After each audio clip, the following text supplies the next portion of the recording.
coming to our HP Catching Battery Gede event. Beberapa tahun belakangan ini, daily driver smartphone saya memang kebetulan biasanya smartphone yang masuk golongan flagship. Kebanyakan memang karena kebutuhan review. Seringkali juga membawa dua smartphone, satu lagi sebagai backup yang biasanya smartphone mid-range. Tapi memang harus diakui, saya jarang banget bawa smartphone affordable atau smartphone budget dengan harga 1, bahkan kadang-kadang saya juga mendengar komentar dari teman-teman tech reviewer. Apalagi ya yang harus dibahas di budget phone? Karena sepertinya teknologinya tidak banyak yang bisa diulik. Kemudian saya berpikir, untuk mencoba mengenal lebih jauh budget phone seharga 1, ini, sudah sampai mana sekarang perkembangannya? Saya Lucky Sebastian, inilah cerita saya. Jadi beberapa hari belakangan ini saya mencoba lebih jauh seri Redmi 8 dan 8A. Seri ini saya pilih karena Xiaomi menjadi salah satu pelopor yang mencoba menghadirkan smartphone affordable dengan spek yang bagus. Dan tag mereka di seri ini, HP kece baterai gede, bikin saya ketawa. Membuat smartphone budget menurut saya bukan perkara mudah. Sama seperti kita mau membuat atau membeli sebuah barang, tetapi dananya terbatas. Sehingga dari batasan tersebut kita berpikiran untuk mendapat barang sebaik mungkin. Smartphone flagship masih memiliki hitung-hitungan yang lebih fleksibel, karena banyak teknologi baru dan kepentingan untuk bersaing dengan nama brand lain yang masih bisa tarik ulur. Sementara pada smartphone budget, banyak sekali trade-off yang harus dilakukan. Misalnya, kalau memilih menggunakan prosesor yang lebih kencang, mungkin berarti ada part lain yang harus dibuang atau dikurangi kualitasnya. Misalnya bagian multi kamera atau layar. Memang smartphone budget ini tidak bisa seperti smartphone flagship yang bisa dikatakan semua bagiannya merata bagus. Jadi biasanya ada bagian yang dibuat sebagai penarik perhatian. Misal di Redmi 8 ini sesuai tagnya HP kece baterai gede, yang kalau diterjemahkan berarti fitur menonjolnya adalah baterai dengan kapasitas besar dan desain smartphone yang menarik. Ya, namanya budget phone ya begitulah. Gitu kira-kira komentar saya 2-3 tahun yang lalu kalau ditanya soal smartphone murah. Memang smartphone budget sekarang murah, tetapi berbeda. Terima kasih terhadap persaingan dan kemajuan teknologi, sehingga banyak part dari smartphone meningkat kualitasnya. Bahkan part untuk smartphone budget sekalipun. Misalnya 2-3 tahun lalu, kalau bicara layar smartphone murah, flow-nya banyak. Jangan berharap warna-warna yang bagus, tapi biasanya pucat. Pencahayaannya tidak rata. Tidak kelihatan di bawah sinar matahari, ada blotch, huruf-hurufnya jeggis karena resolusi rendah, dan lain sebagainya. Tetapi smartphone budget ini sekarang tidak. Layar smartphone budget juga bagus kualitasnya. Rata-rata kalau diperhatikan, minimal resolusinya juga sudah 720p atau HD+.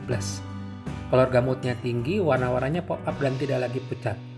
Intinya, dari sisi panel layar seperti yang dimiliki Redmi 8 dan 8A ini, sudah tidak bisa dikatakan lagi jelek layarnya, seperti smartphone budget 2-3 tahun yang lalu.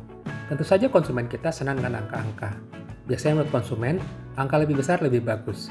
Jadi sering ada yang mengatakan, mengapa layar budget phone tidak Full HD atau 1080p? Semua pilihan spesifikasi komponen biasanya akan bertalian.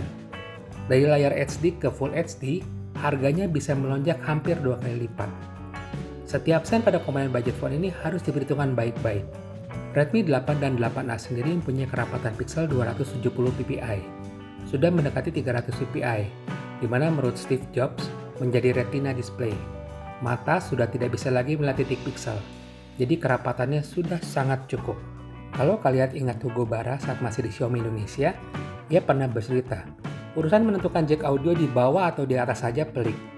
Karena ketika di bawah, secara prinsip lebih benar, tetapi harus menambahkan kabel yang harganya 50 sen, atau kalau hitungan rupiah sebenarnya hanya 7.500 rupiah saja. Ketika kita berpikir satu unit, kesannya apa sih yang perlu dipikirkan? Pasang saja. Tetapi ingat, vendor itu tentu tidak akan menghitung satu unit, tetapi jutaan unit produksi. 50 sen kali 2 juta unit saja sudah 15 miliar rupiah. Apalagi puluhan juta unit untuk pasar global. Nah, kemudian kalau resolusi layar dinaikkan dari HD ke Full HD, maka kinerja prosesor untuk rendering layar akan lebih berat. Sementara budget phone biasanya menggunakan seri prosesor atau chipset yang tidak terlalu powerful. Kalau dipaksakan, maka kinerja keseluruhan akan terasa lebih laggy atau rambat.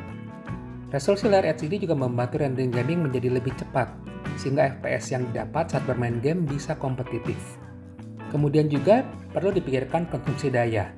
Layar yang tinggi resolusinya akan menggunakan daya lebih banyak. Jadi bayangkan sekarang, Redmi 8 dan 8A diberi baterai 5000 mAh dan digunakan untuk layar dengan resolusi HD yang lebih irit. Ini efeknya akan memberikan daya tahan baterai yang sangat-sangat lama, bisa digunakan lebih dari 2 hari tanpa charging. Redmi 8 dan 8A juga sudah tersedia auto brightness, di mana kecerahan layar bisa mengikuti pencahayaan sekitar. Fitur ini tidak dimiliki budget phone 2-3 tahun yang lalu, tapi mengandalkan setting kecerahan secara manual. Nah, sekarang kita lihat kan peralihan pemilihan resolusi layar HD dan membenamkan baterai yang super besar malah menjadikan smartphone budget ini bernilai jual kompetitif dan menarik. Menggunakan baterai kapasitas besar juga memberikan efek rantai lain, harus support fast charging. Kalau tidak, pengisian akan sangat lama atau membuat komplain dari pengguna. Bagusnya dalam budget ketat ini, Redmi 8 dan 8A masih bisa menyediakan teknologi fast charging 18 watt. Nah, dari beberapa contoh tadi kita lihat bahwa setiap pilihan part ini tidak berdiri sendiri, tetapi saling berhubungan dengan part lain. Jadi tidak mudah bagi vendor untuk meramu resep terbaik untuk smartphone mereka. Sama seperti mobil, ada yang bentuknya sedan, SUV, bus, mobil pengangkut barang, dan lain sebagainya. Semua dibuat dengan tujuan mengakomodir calon penggunanya. Demikian juga smartphone. Budget smartphone juga dibuat berdasarkan pasar yang ingin disasarnya. Dan ini nanti menentukan spesifikasi, desain, fitur, dan lain sebagainya. Jadi mungkin saja budget phone ini sering dikomentari, nggak kencang lah, kurang ini, kurang itu. Sebenarnya, tidak semua pengguna smartphone membutuhkan fitur yang sangat-sangat kompleks dan komplit. Ada mungkin sebagian orang tua yang butuh fungsi-fungsi esensial dari smartphone, seperti bertelepon, chat, membaca berita, tanpa berpikir soal bermain game berat. Sebagian dari mereka kemungkinan baru berpindah dari feature phone yang dulunya hanya sekedar telepon dan SMS.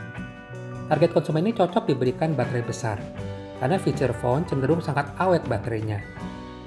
Demikian juga target para pekerja yang banyak menghabiskan waktu di luaran. Misalnya, abang ojol, sales, para pekerja komuter. Baterai yang tahan lama ini krusial untuk mereka. Ada anak-anak sekolah, SD, SMP yang butuh smartphone. Mereka pengguna yang segera cepat menguasai kemampuan dan fitur smartphone. Gaming biasa menjadi salah satu kesukaan mereka. Tetapi biasanya, mereka sendiri tidak banyak komplain soal FPS seperti para avid gamer. Kemudian kamera juga menjadi bagian penting untuk mereka. Tetapi mereka dalam usia yang juga tidak banyak komplain soal mana foto yang bagus. Cukup bisa menangkap momen. Untuk target ini biasanya mereka ingin smartphone dengan bentuk dan warna-warna menarik yang pop up, seperti merah, biru, dan lain-lain.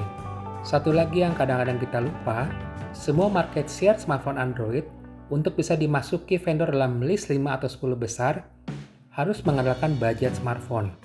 Karena jumlah ini yang paling banyak dikonsumsi dan banyak dibeli di bagian belahan dunia, termasuk Indonesia. Pasar smartphone itu seperti piramida. Bagian paling atas adalah mengaduk pencapaian teknologi yang terbaru dan terbaik, yang menaikkan gengsi, dipegang oleh smartphone flagship. Gaungnya besar tapi jumlahnya tidak masif. Pasar kedua dipegang oleh mid-range smartphone. Tetapi pasar yang paling masif dipegang oleh budget phone. Smartphone affordable, harga terjangkau. Jadi bisa dikatakan, budget phone ini banyak menjadi kesayangan para vendor. Demikian hasil riset dan pengalaman mencoba budget smartphone beberapa hari ini. Banyak hal menarik lain yang saya mau ceritakan yang nanti saya susulkan di bagian kedua minggu depan. Untuk itu stay tune, subscribe kalau dirasa video ini memberikan informasi berguna dan bukan informasi kaleng-kaleng. Sampai ketemu di video lanjutannya, dan bagi para pengguna budget phone, jangan merasa minder atau merasa left behind. See you dan stay safe.